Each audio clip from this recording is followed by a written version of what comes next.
त्रिशूल रणनीति। कहानी त्रिशूल रणनीति युद्ध। युद्ध गहन वास्तविक रणनीति कारगिल हिंदी कहानी नोट। यह कहानी लेखक की कल्पना पर आधारित है। यह वास्तविक जीवन की घटनाओं पर आधारित है जो कारगिल युद्ध की अवधि में सेट है और बताती है कि भारत ने युद्ध को कैसे पार किया। इस ऐतिहासिक युद्ध में भारतीय सैनिकों का बलिदान क्या था? मुख्य रूप से हमारे तमिलनाडु के मेजर की भूमिका क्या थी? अहम बात यह है कि अटल बिहारी वाजपेयी की चतुर रणनीति ने किस तरह पाकिस्तान को खदेड़ा। 2022 गुजरात कानून के छात्र हैं और गुजरात में अपने पाठ्यक्रम की पढ़ाई कर रहे हैं। उन्हें भारत के काले रहस्यों के बारे में शोध करना पसंद है। काले इतिहास की पड़ताल करते हुए उसे अपने घर में ट्राइडेंट स्ट्रेटेजी से जुड़ा एक अखबार मिलता है। खबर पढ़कर चौंक गए। वह अपने प्रोफेसर अनीश गुप्ता से मिले और उनसे घटनाओं के बारे में पूछा। अनीश उन्हें उन घटनाओं को बताने के लिए तैयार हो गया जो मई 1999 में हुई थी। मई 1999।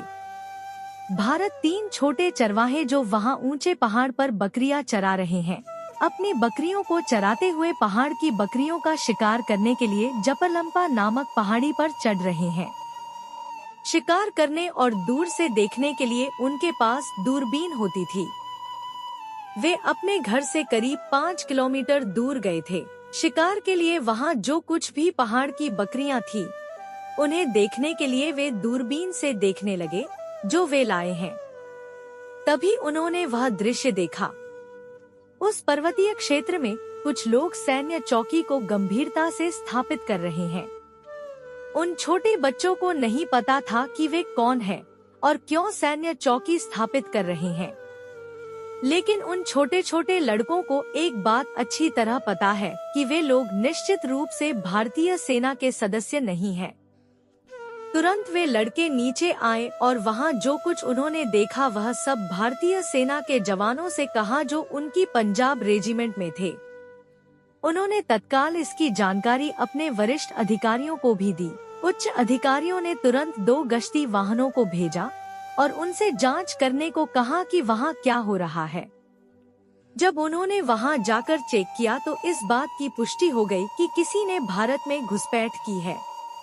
उसी समय एक और गश्ती दल वहां आ रहा था। जब उन्होंने वहां जाकर देखा तो पता चला कि वह अनजान व्यक्ति पाकिस्तानी सेना के जवान थे। पाकिस्तानी सेना, जिसने इन गश्ती वाहनों को देखा, तुरंत हमला करना शुरू कर दिया और वहां एक भारतीय सैनिक मारा गया। चूंकि पाकिस्तानी सेना के कई लोग थे और भारतीय सैनिक जो हमले के लिए तैयार नहीं थे, उन्हें पाकिस्तानी सेना द्वारा पकड़ लिया गया और प्रताड़ित किया गया। यह खबर तुरंत भारतीय सेना के वरिष्ठ अधिकारियों को पता चली और प्रधानमंत्री अटल बिहारी वाजपेयी को भी इसकी जानकारी दी गई। यह सुनकर वाजपेयी अत्यंत क्रोधित हो गए। उनके गुस्से की एक बहुत अहम वजह है। पाकिस्तान ने भारत की पीठ पर छुरा घोंपा।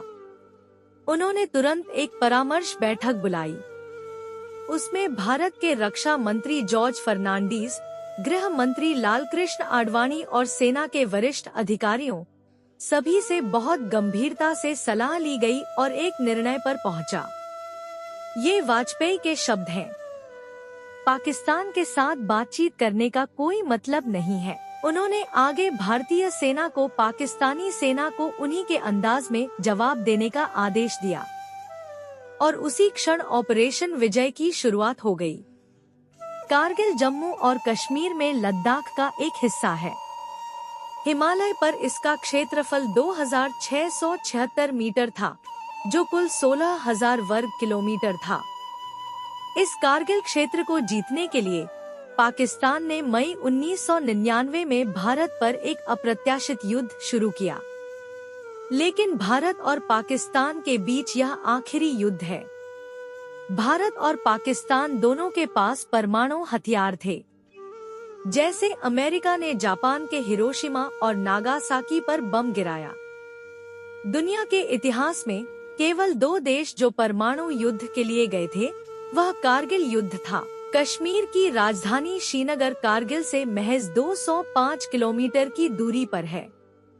अगर आप लद्दाख से बाहर की दुनिया में आना चाहते हैं तो इस कारगिल रोड का काफी इस्तेमाल होता है। इसलिए यदि इस सड़क को जीत लिया जाता है तो पाकिस्तान लद्दाख को घेरने और कश्मीर पर कब्जा करने की योजना बना रहा था। लद्दाख से बाहरी दुनिया तक जाने वाली इस तरह की बहुत महत्वपूर्ण कारगिल सड़क का निर्माण मेजर रत्नावेलु ने किया था, जो एक तमिल थे। परवेज मुशर्रफ इस कारगिल युद्ध की एक बहुत अहम वजह है। कारगिल युद्ध से ठीक 7 महीने पहले वह पाकिस्तान की सेना में कमांडर इन चीफ बने। उन्होंने ही इस कारगिल युद्ध की सटीक योजना बनाई और इसे ऑपरेशन बद्र नाम दिया। इस योजना से पाकिस्तान के प्रधानमंत्री नवाज और अन्य उच्च अधिकारियों को अवगत कराया गया। इस योजना के अनुसार उनकी रणनीति क्या है? पहले भारतीय सीमा पार करके भारत में प्रवेश करना और कारगिल क्षेत्र के 700 वर्ग किलोमीटर क्षेत्र को जीतना। उसके बाद श्रीलंका को लद्दाख से जोड़ने वाली सड़क को ब्लॉक करना और कश्मीर पर लगातार हमला कर उसे पाकिस्तान के नक्शे में जोड़ने के लिए कब्जा करना। यह उनकी पूरी योजना है। इसके लिए पाकिस्तान ने नवंबर 1998 से अपना कार्यक्रम शुरू किया। पहले चरण में कुल 1700 लोगों को भेजा गया था, लेकिन ये सभी सेना की वर्दी में नहीं हैं। इन्होंने आतंकी कपड़े पहने हुए हैं, जिसका आदेश उच्चाधिकारियों ने दिया था। जब वे भारत में दाखिल हुए तो ऑपरेशन बद्र शुरू किया गया, लेकिन भारत, जो इस बारे में कुछ नहीं जानता था, पाकिस्तान से दोस्ती करना चाहता था। अटल बिहारी वाजपेयी, जो उस समय प्रधानमंत्री थे, ने सोचा कि हम कब तक दुश्मन बने रहेंगे, चलिए दोस्त बनते हैं। और पहला कदम दिल्ली से लाहौर तक है। वाजपेयी ने बस सेवा शुरू की।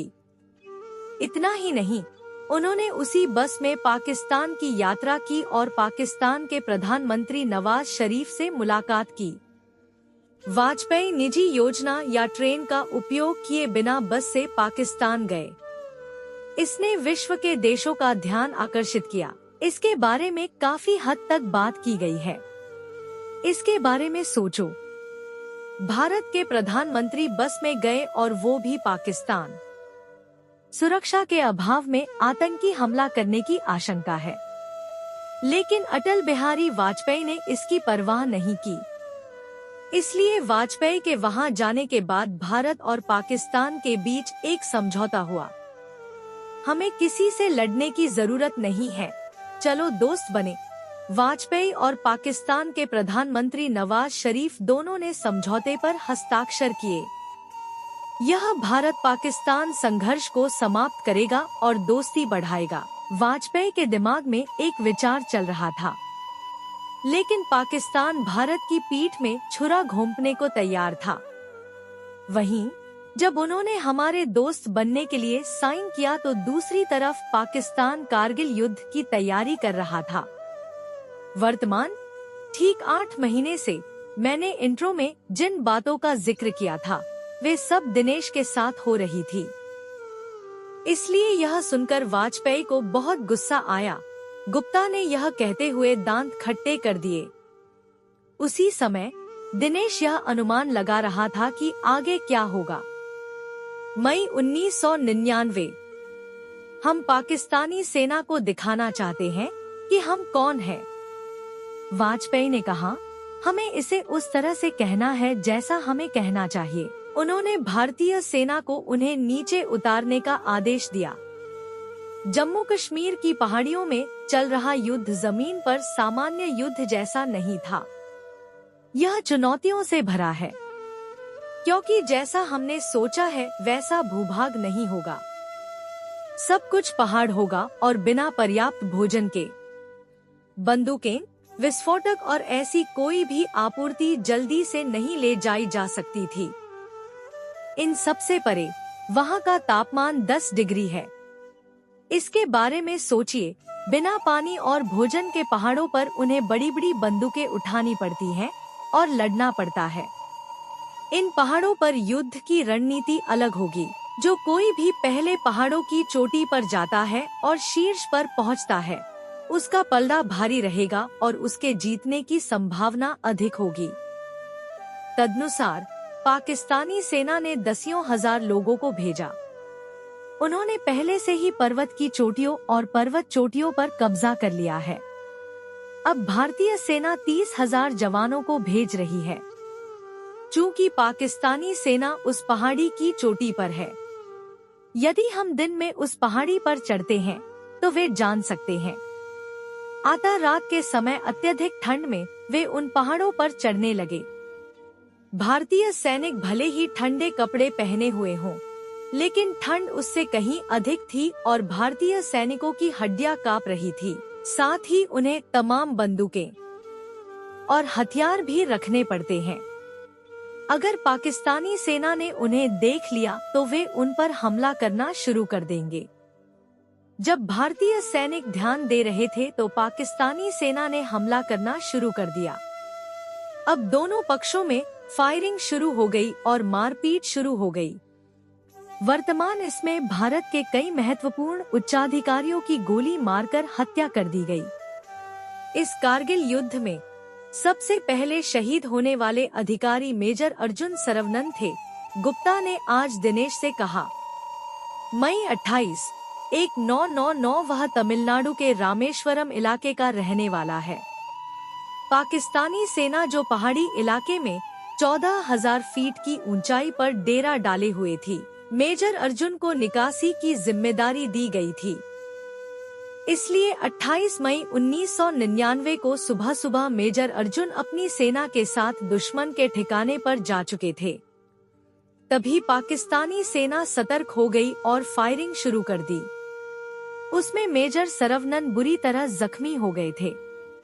इसके बाद भारत में सेना के कैंप से उन्हें तुरंत वापस आने के लिए अनाउंसमेंट किया गया, लेकिन मेजर सरवनन ने इसे स्वीकार नहीं किया।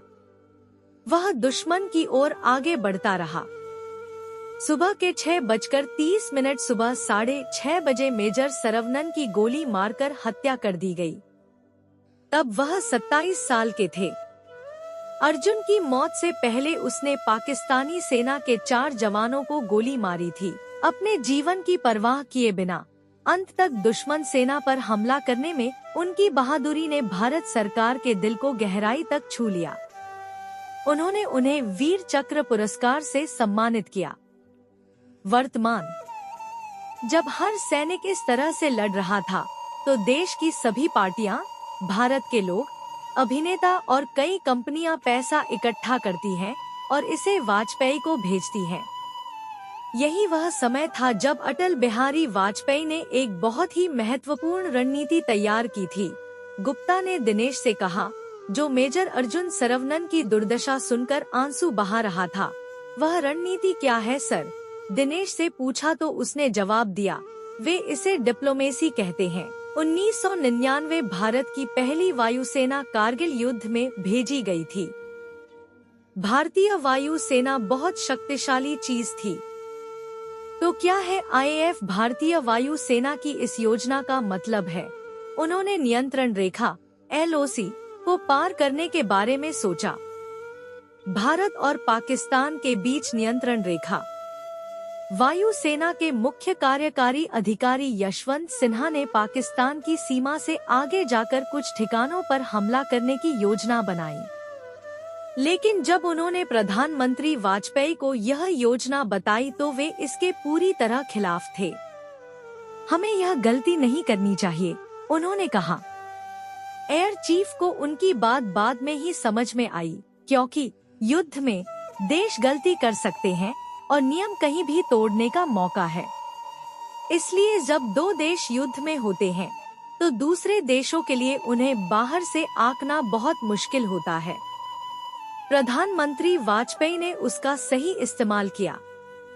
बाकी दुनिया की नजरों में यह कारगिल युद्ध, हर कोई चुपचाप सोच रहा था कि किस देश में विश्वास किया जाए और किस देश में सच्चाई और न्याय है। इस युद्ध में भारत का बहुत अधिक नियंत्रण था।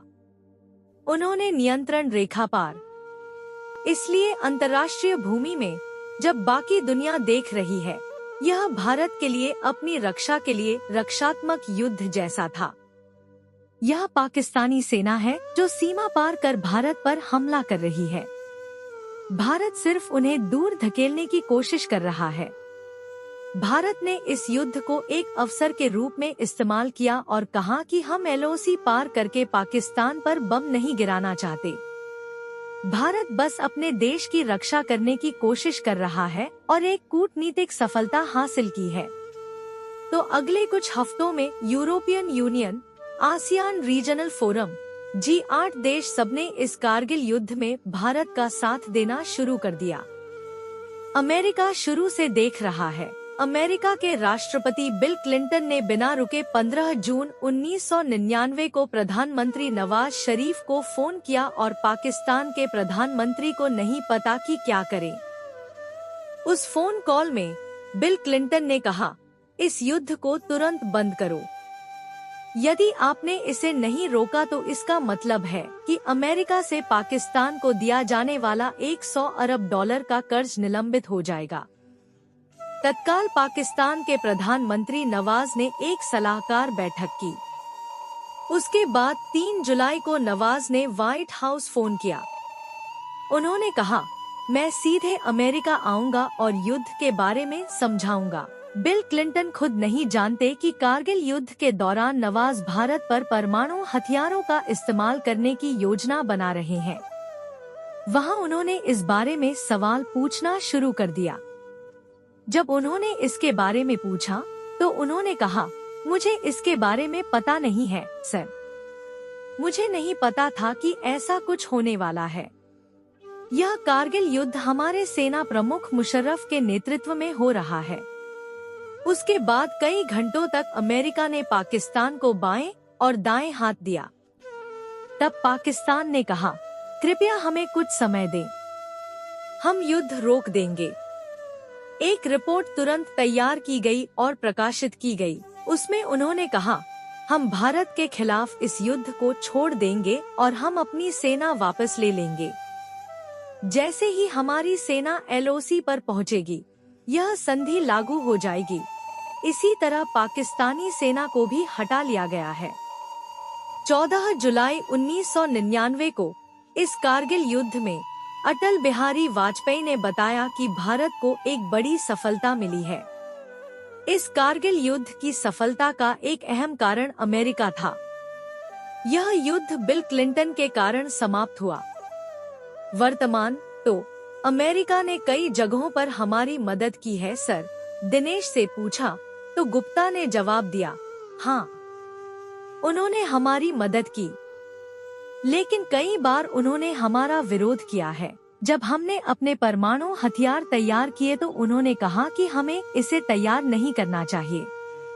उन्होंने हमें धमकी दी कि अगर हम ऐसा करते हैं तो भारत पर कई प्रतिबंध लगा देंगे। अटल बिहारी वाजपेयी तब प्रधानमंत्री थे। गुप्ता ने जारी रखा और दिनेश से कहा, इस तरह वाजपेयी और अब्दुल कलाम ने अमेरिका को मूर्ख बनाया। 62 दिनों तक चले इस युद्ध में भारतीय सेना ने रॉकेट और बमों के 2 लाख सेल का इस्तेमाल किया था। द्वितीय विश्व युद्ध के बाद यह सबसे अधिक उपयोग की जाने वाली घटना है। इसमें भारत की तरफ से 527 जवानों ने अपनी जान गंवाई थी। 1363 लोग गंभीर रूप से घायल हो गए। पाकिस्तानी पक्ष में 800 लोग शहीद हुए और 800 अन्य घायल हुए। प्रधानमंत्री नवाज शरीफ ने कहा, भारत इस कारगिल युद्ध पर 10,000 करोड़ रुपए खर्च करता है।